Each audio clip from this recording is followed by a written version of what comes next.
임직자 투표 및 임시공동회의를 진행하기 위해서 진행하고 잘 돌아왔습니다.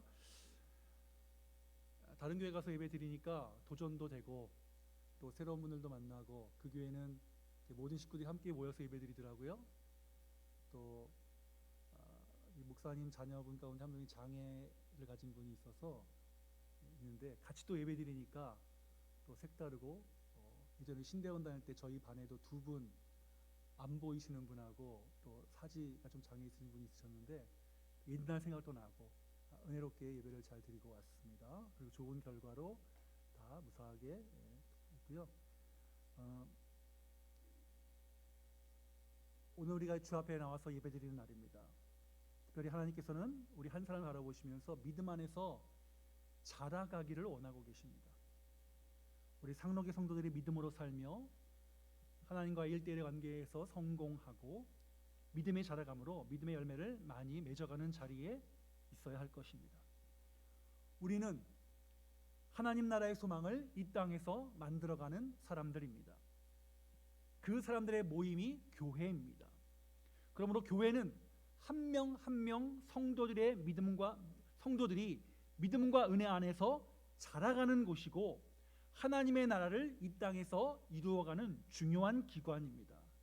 교회는 오직 예수를 중심으로 하는 공동체여야 합니다.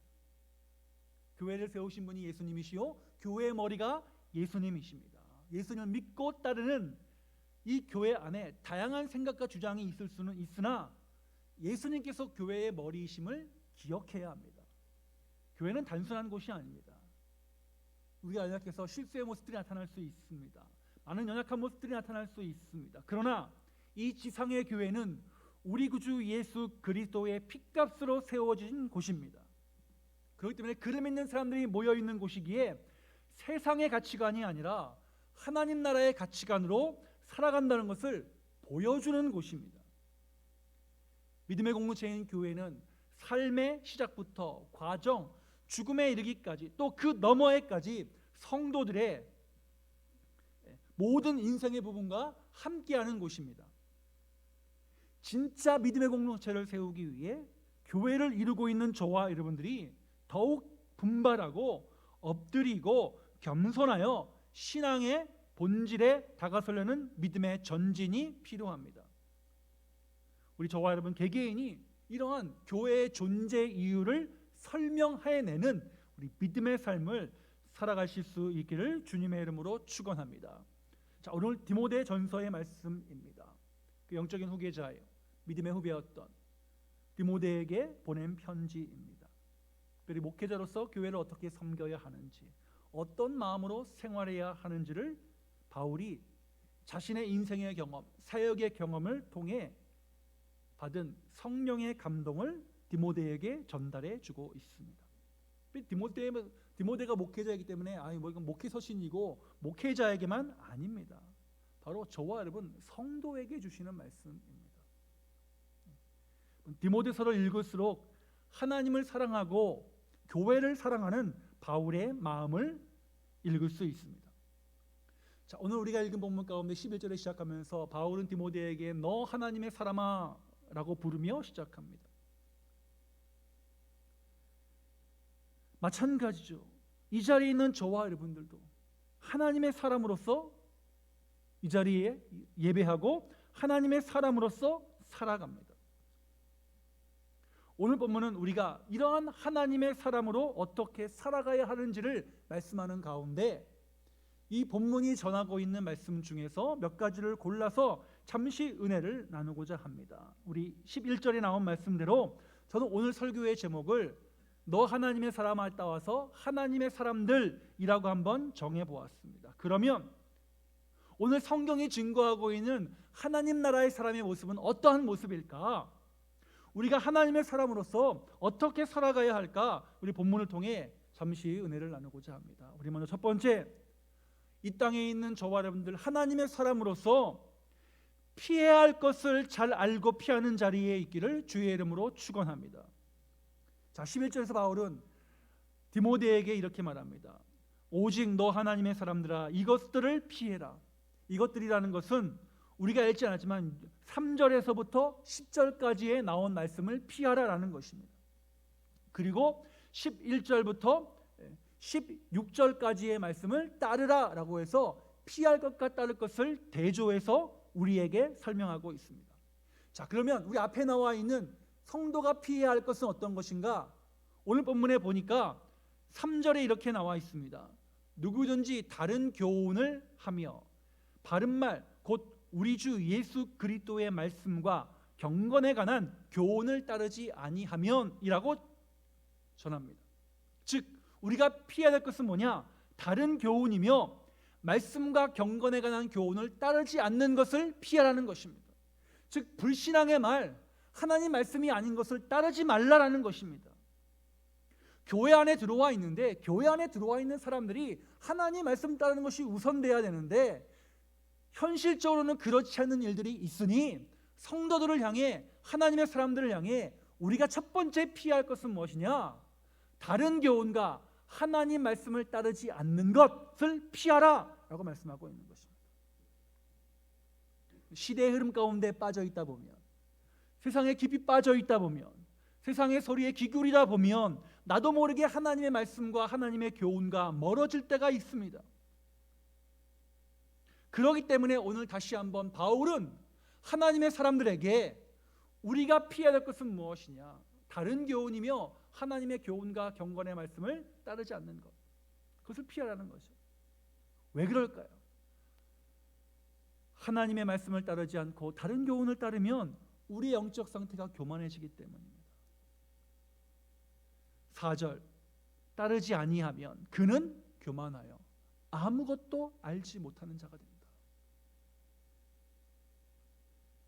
바울이 이 말을 한 배경, 디모데의 배경을 보면 교만이란 말은 내가 다 알고 있다는 생각입니다.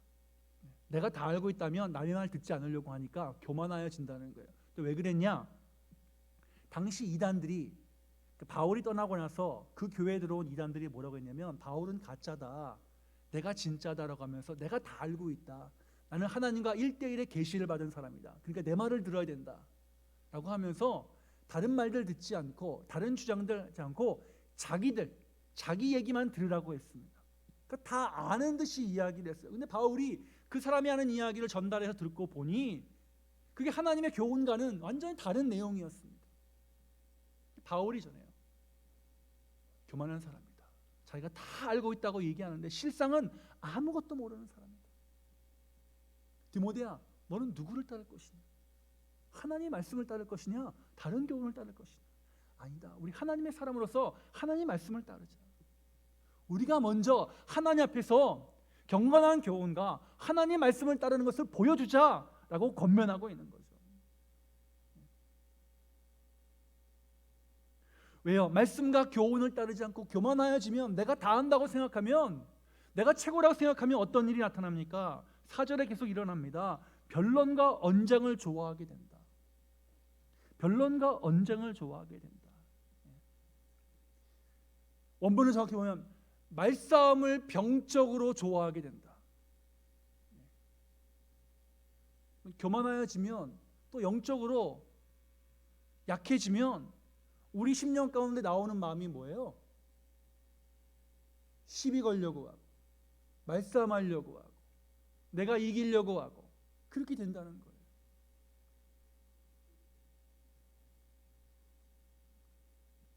그 마음의 심령의 상태가 병들었다는 증거가 나타난다는 것입니다. 다른 이들의, 그러니까 즉 이 말은 바울을 틀렸다고 하는 공격하는 사람들이 했던 말이에요. 그러니까 바울이 그 모습을 보면서 아니다, 그 사람의 심령을 보니 병이 들었구나, 교만하구나, 왜 하나님의 교훈이 틀렸다고 이야기하나, 왜 병적으로 그래서 자꾸 싸우려고만 하냐, 자꾸 시기하고 질투하고 비방하는 말만 하냐라고 하는 거죠. 그런 사람은 어떤 사람이냐? 투기와 분쟁과 비방과 악한 생각이 나는 사람들이다라고 4절에서 우리에게 말씀하고 있습니다. 여러분, 그러므로 저와 여러분, 우리가 피해야 할 것 분명히 해야 돼요. 경건과 교훈에 관한 것을 따르지 않는 것을 피하라.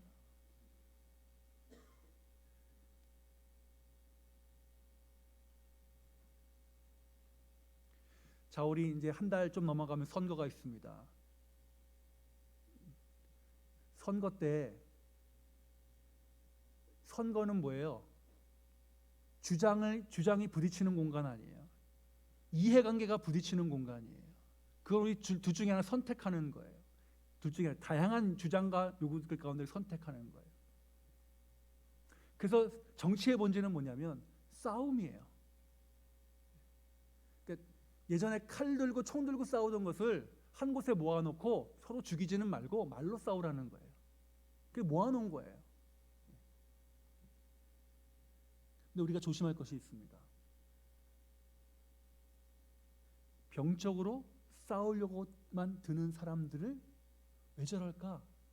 그 사람들 왜 그럴까? 그 너머를 바라보는 눈이 있어야 돼요. 그 핵심은 뭐예요? 권력을 갖고 싶은 욕심이에요. 그렇기 때문에 여러분, 우리 교회는 선거철에 여러분들 선거운동 하실 분들은 하십시오. 그러나 교회 안에서까지 들어와서 그렇게 하지 마십시오. 제가 늘 강조드리죠. 그리고 누가 오더라도 저는 소개하지 않습니다. 지방선거, 총선, 대선 때 다 그랬어요. 앞으로도 그럴 거예요. 우리 교회는 그런 거 없습니다. 그렇게 하면 안 됩니다. 우리 선거법에서는 누가 오셨다라고 소개는 할 수 있지만 이 사람을 찍으십시오 하면 그 목사님 뭐예요? 선거법 위반입니다. 그런데 한국교회 대부분 보세요. 그렇게 하신다고요. 그렇게 하면 안 돼요. 교회는 하나님 말씀을 앞장 세우는 거예요. 세상의 전쟁터에 욕심을 갖고 나온 사람들을 소개하는 곳이 아니에요.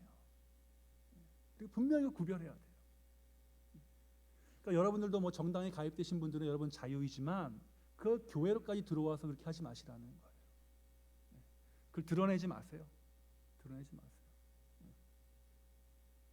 자, 다시 말씀으로 돌아와서 변론과 언쟁을 병적으로 좋아하는 사람들의 결과, 투기와 비방과 악한 생각, 하나님과 기뻐하시지 않는다는 거예요. 특별히 여기서 악한 생각의 정확한 원문의 뜻은 의심한다예요. 뭘 의심하는 거예요? 하나님 말씀을 의심하는 단계로까지 간다는 거예요. 내 마음이 교만해지면, 왜냐하면 사람들이 진짜로 바울이 떠난다고 난 다음에 바울을 자꾸 비난하니까 바울이 전한 말을 의심했다고요. 그 악한 생각이라고 말하는 거예요. 그래서 바울은 디모데에게, 디모데야, 너가 참 어려운 곳에 가서 목회를 할 텐데, 전쟁터와 같은 곳에 가서 목회를 할 텐데, 사람들이 그런 마음을 갖고 있다고 해서 너도 거기에 휩쓸리지 말고, 악한 마음 들지 말고, 내 감정이 상한다고 투기와 비방과 시기하지 말고, 의심하지 말고, 우리가 할 것은 무엇이냐? 경건에 관한 말씀을 따르고 하나님의 교훈의 말씀을 받는 것이다 라는 거예요. 또 피해야 될 것은 바울이 이렇게 전합니다. 5절에 마음이 부패하여지고 진리를 잃어버려 경건을 이익의 방도로 생각하는 자들의 다툼이 일어난다. 경건을 이익의 방도로 여기려는 유혹에서 멀어져라 라고 말합니다. 왜 그러냐면 이것은 당시 문화와 관계가 있습니다. 지금 우리의 문화랑은 좀 다릅니다. 당시 2000년 전에 그 지역의 문화는, 사회적인 문화는 누가 손님이 오면 손님을 영접하는 문화예요. 대접하는 문화예요. 며칠이고 몇 달이고 함께 그 집안에 살면서 그 사람 같이 섬기는 문화예요. 우리 새벽에도 누가복음 볼 때 예수님께서 제자들을 파송하시고 또 나중에 70명을 파송하실 때 예수님께서 누가복음에 공통적으로 하신 말씀이 있습니다. 무슨 말씀이냐면 아무것도 가지지 말고 가되 그 집에 머물러라. 다른 집으로 옮기지 마라. 왜 이런 말씀하셨냐? 자, 몰라요. 내가 이 동네에 사는데 저기 어디 시골 마을에 갔어요. 그 동네 사정을 몰라요. 근데 그 동네 어느 집에 들어가서 내가 유숙하러 왔는데 좀 나를 여기 머물게 해주시오. 집주인이 허락했어요. 근데 며칠을 지나고 보니까 아우, 저 옆에 골목길 건너편이 더 잘 살아. 거기를 가고 싶은 마음이 있어. 예수님이 그렇게 하지 말라는 거예요. 신뢰를 잃어버리고 너는 복음 전하러 왔지. 더 좋은 집에 머물러. 그러니까 우선순위가 바뀌게 된다는 거예요. 사람이 그렇게 하지 마라. 우리의 삶의 모습을 있는 그대로 보여주고 복음을 전해라. 마찬가지예요. 경건의 이익을 방도로 찾는 사람들, 당시에 순회 전도를 하게 되면 이곳저곳 떠도니까 지금처럼 뭐 호텔이 있는 것도 아니고 연수원이 있는 것도 아니니까 각 집에 머뭅니다. 근데 그 집에 머물면서 뭐 했냐? 집주인이 이것저것 챙겨주는 거 감사하잖아요. 근데 거기에 더 넘어서는 거예요. 뭘 넘어서냐? 제가 기도해 줄게요. 내가 하나님과 1대1의 계시를 받았으니 기도하면 병이 낫는다. 기도하면 자녀가 복을 받는다. 병을 고친다면서 안찰 기도를 한다. 또 특별히 그 당시에는 뭐냐면 점을 쳐주는 일을 많이 했어요. 복음 전도자들이. 그러면서 뭐랬냐? 돈을 받았어요. 그 집에 신세 지면서 그런 행동을 해서 돈을 받았어요. 바울이 그거 보고 기가 막힌 거예요. 그래서 바울이 의도적으로, 바울은 뭐 했습니까? 천막을 만들어서 그것을 팔아서 경비를 댔잖아요. 원래 당시 문화는 그렇게 하는 문화가 아니에요. 그 집에 가면 그 집 주인이 그것을 부담하는 문화예요. 그런데 거기에 더해서 더 많은 것을 부담시키니 바울이 이렇게 하다가는 신뢰를 잃어버리고 예수님이 하신 말씀과 어긋나잖아요. 그러니까 나는 좀 다른 본을 보여야 되겠다 싶어서 일부러 그렇게 한 거예요. 일부러. 그래서 디모데도 바울이 하는 것을 봤으니 디모데야, 우리의 경건을 이익의 방도로 삼지 말고 주의 명령에 따라 우리가 순종하여 나아가자라고 권면하는 거예요. 피해야 될 건 뭐냐? 우선순위라는 거예요. 우선순위. 복음을 전하기 위한 우선순위. 그러니까 어떤 것인지를 우리 잘 정돈해서 말씀을 전하자. 하나님을 예배하자. 믿음을 생활하자라는 거예요. 경건은 나의 이익을 위해서 하는 것이 아니에요. 하나님의 영광을 드러내고 하나님을 영화롭게 하기 위한 것이기 때문입니다. 그러면 이 시대에 우리가 피해야 할 것은 무엇입니까? 악해지려고 하고 의심하려고 하고 시기하려고 하고 분쟁하려고 하고 언쟁하려고 하는 모든 시도에 대해서 좀 멀어지셔야 돼요. 좀 한 발 좀 떨어지셔야 돼요. 그래야지 보일 수 있어요.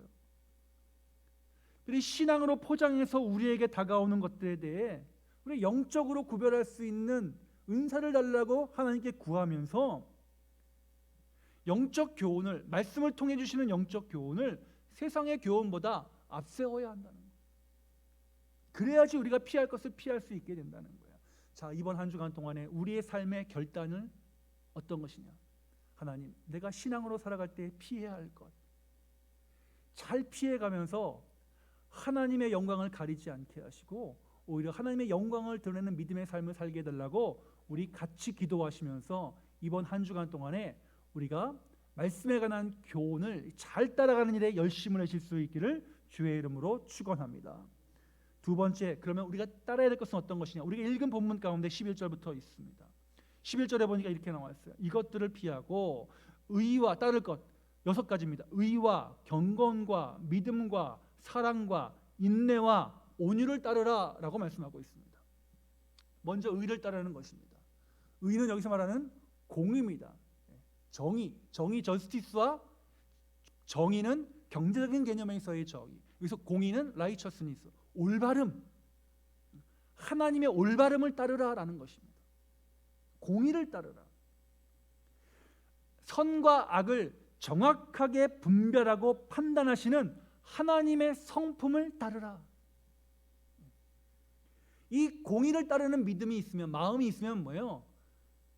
경건에 관한, 경건치 않는 교훈, 말씀에 관한 교훈을 따르지 않는 이들과 구별될 수 있다는 거예요. 하나님이라면 어떻게 하실까? 하나님의 마음에 맞는 것이 어떤 것일까? 적극적으로 판단하고 그에 따르라는 것입니다. 즉 무슨 말이냐? 너 삶의 기준을 바꾸라는 거예요. 세상의 기준에서 하나님의 기준으로 바꾸라는 거예요. 그리스도인은 하나님의 기준으로 살아가는 사람이에요. 하나님 우리에게 기준을 주셨어요.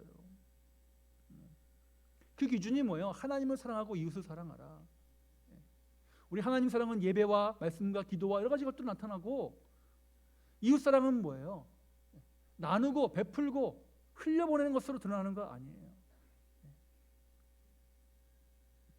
그래서 하나님의 적극적인 성품인 공의를 기준으로 삼으라는 거예요. 자, 두 번째, 경건을 따르라고 말합니다. 경건은 제가 주보에 써놨죠. 날마다 내가 하나님과 더불어 살아가고 있다는 경외감을 간직하며 살아가는 삶입니다.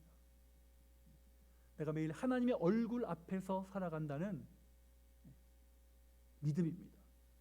내 앞에 하나님이 있다는 거룩한 의식으로 살아가는 삶의 자세를 하나님을 경외하는 것이고, 그것이 뭐예요? 경건이라고 말씀하고 있습니다. 물론 이 시대에 인기 있는 단어는 아닙니다. 그러나 믿음의 사람들이 따야 될 것, 경건해야 합니다. 경건해야 합니다. 경건이 이 시대의 신앙인들의 경쟁력이 되어야 됩니다. 하나님의 사람으로 불리는 저와 여러분들이 하나님과 더불어 살아가야 하는 것은 당연한 것이죠. 그 당연함 가운데 우리가 자리 잡아야 될 것이 뭐냐? 경건이라는 것입니다. 여러분, 내 삶의 모든 순간마다 하나님께서 나와 함께 계시다는 마음을 갖고 살아가므로 우리 모두가 경건의 사람으로 불리는 은혜가 있어야 할 줄로 믿습니다. 자, 의와 경건과 믿음, 세 번째 믿음입니다. 믿음은 제가 주보에 써놨죠? 하나님을 적극적으로 전적으로 신뢰하고 따른다는 적극적인 마음의 상태입니다. 우리는 연약하여 무엇이든지 믿음의 대상을 두려고 합니다. 이때 바울은 우리의 믿음의 대상을 분명히 하죠. 하나님의 사람은 세상을 믿지 않습니다. 세상을 만드신 하나님을 믿는 사람들입니다. 믿음입니다. 믿음. 자, 이 6가지 중에 앞에 세 가지, 의와 경건과 믿음은 우리가 하나님과 나 사이에 가져야 될 하나님의 성품입니다. 하나님과의 관계에서 얻어지는 성품입니다. 그럼 뒤에 세 가지는 무엇이냐? 똑같은데 그것은 뭐예요? 누구와 관계되어서 나가야 되느냐?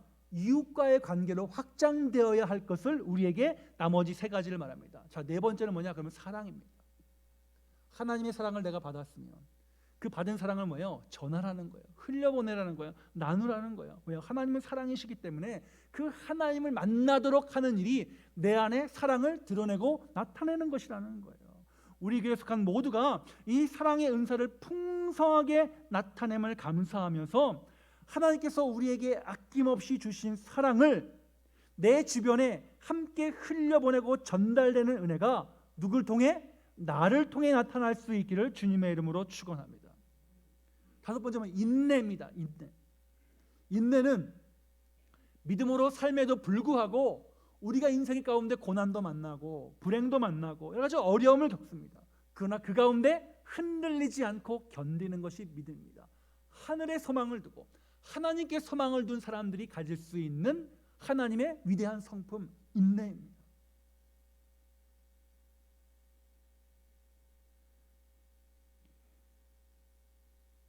사회가 각박해지다 보면 사람들이 참지 못하고 분노를 표출하고 금방 감정적이 되고 나타나잖아요. 그 시대에 우리에게 필요한 것, 인내라고 말씀하십니다. 견디는 것. 바울도 한 성격 하는 사람이었잖아요. 아무리 율법이 그렇다고 해도 예수 믿는 사람들을 보면 화가 나가지고 돌을 던져 사람을 죽일 수 있는 사람이 몇이나 되겠어요. 그 정도로 성격이 화끈했던 사람입니다. 그런데 예수 믿고 나서 바울이 뭐예요? 자기에게 도전하는 사람들, 자기에게 도전하는 사람만이 아니라 예수 그리스도께 도전하는 사람들을 향해서 끝까지 인내하잖아요. 우리 고린도후서에 보면 바울을 비난하는 사람들을 향해서 바울이 점잖은 표현을 얘기합니다.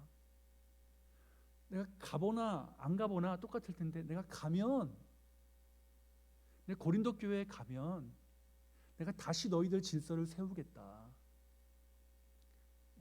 아주 완곡하게 표현을 하죠. 실상은 뭐냐면 가면은 내가 너희 혼나주겠다 그런 뜻이거든요. 가만히 안 두겠다 그런 뜻이거든요. 근데 바울이 뭐예요? 예전 예수 믿기 전에 그런 말을 안 써요. 부드럽게. 그러니까 돌아오라, 돌이키라. 내가 이렇게 편지를 보내니, 미리 보내니 돌이키라라고 말합니다. 인내하는 거예요. 인내하는 거. 하나님의 사람에게 이 시대에 필요한 거, 인내입니다. 그 인내를 보여주는 거예요, 주변에. 어떤 사람이 보여줄 수 있어요? 의와 경건과 믿음이 있는 사람이 보여줄 수 있는 거예요. 자, 마지막 여섯 번째 뭐예요? 온유를 따르라라고 말합니다.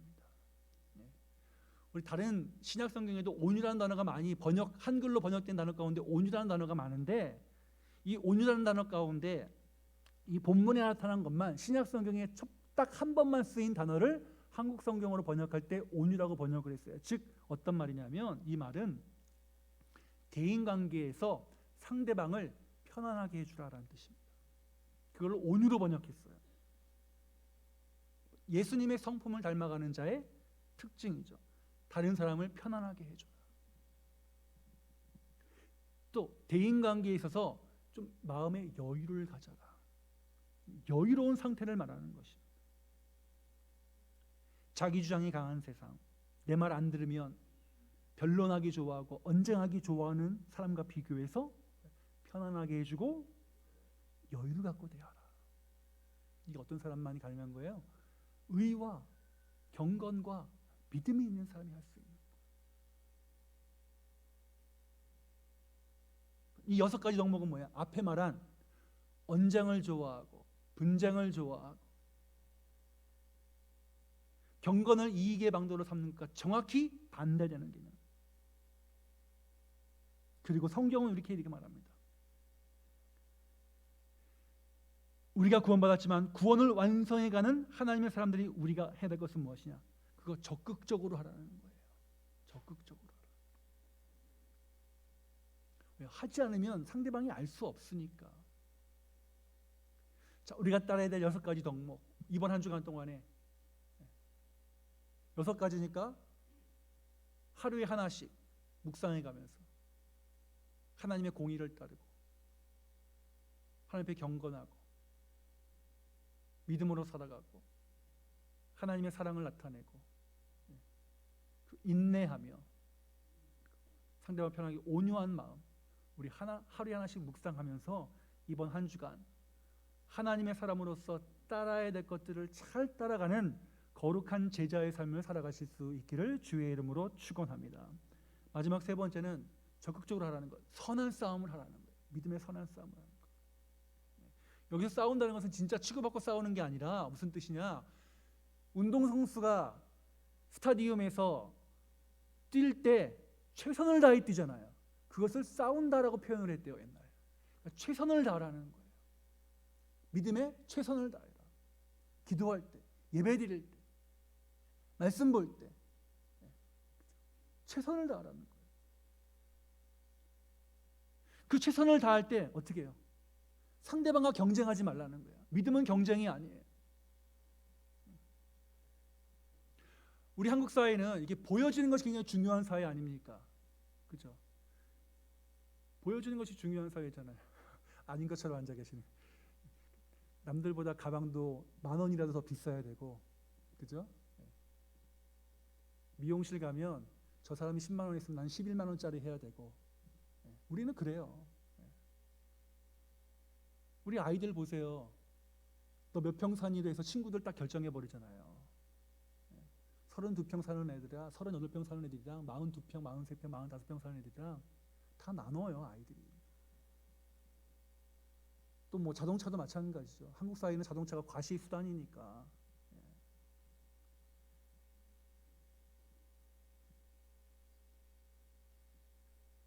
그런데 믿음은 뭐라는 거예요? 그 대상을 남과 비교하지 말라는 거예요.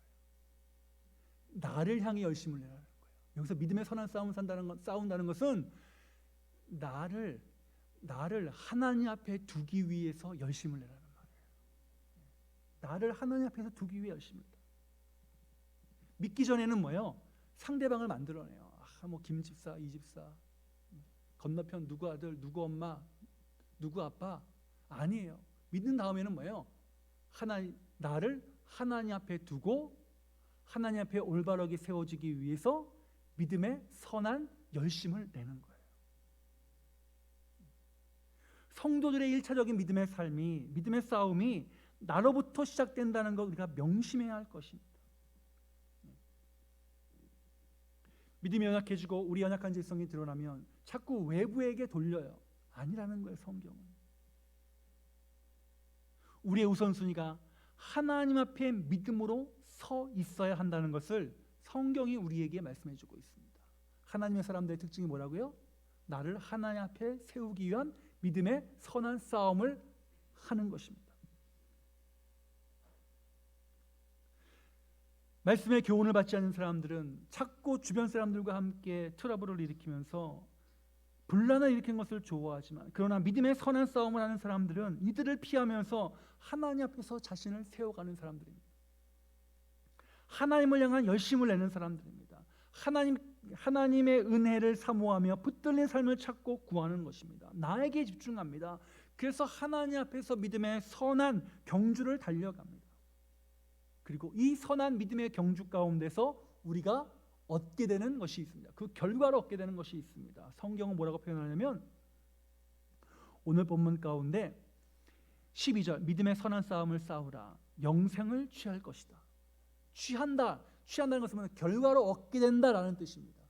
우리가 믿음의 선한 열심을 갖고 하나님 앞에서 나를 세워가며 살아가면 그 결과로 얻어지는 게 뭐예요? 영생이라는 거예요. 하나님과 함께 살아가는 삶이라는 거예요.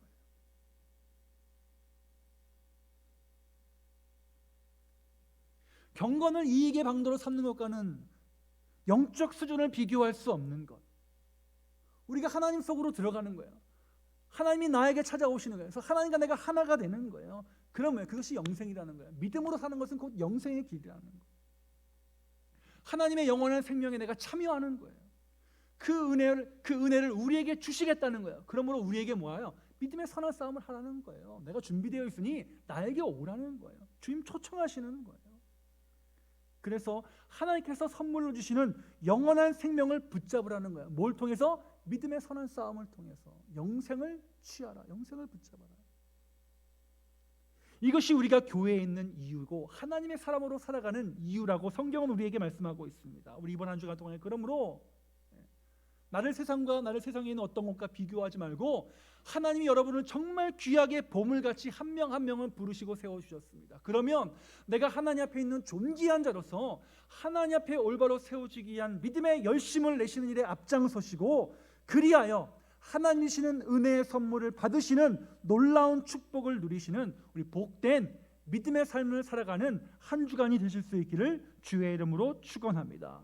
말씀을 마무리합니다. 우리가 피해야 할 것, 우리가 따라야 할 것, 그 결과로 주어지는 것, 성경이 우리에게 말씀합니다. 누구에게?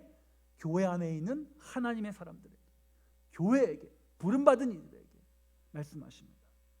우리가 이 교회로 부르심을 감사하면서 이번 한 주간 동안에 저와 여러분이 있는 그곳이 바로 구원의 방주인 교회의 역할을 드러내고 교회의 빛을 나타내는 우리 축복의 한 주간의 삶이 되실 수 있기를 주의 이름으로 축원합니다. 주님 감사합니다. 우리를 부르신 주 앞에 우리가 예배하며 아멘으로 화답하게 하심을 감사합니다. 이번 한 주간 하나님의 사람으로서 피해야 할 것, 따라야 할 것, 그리고 믿음의 선한 열심을 내며 살아가는 우리 복된 한 주간이 되게 하여 주옵소서. 감사드리며 우리 구주 예수 그리스도의 이름으로 기도합니다. 아멘.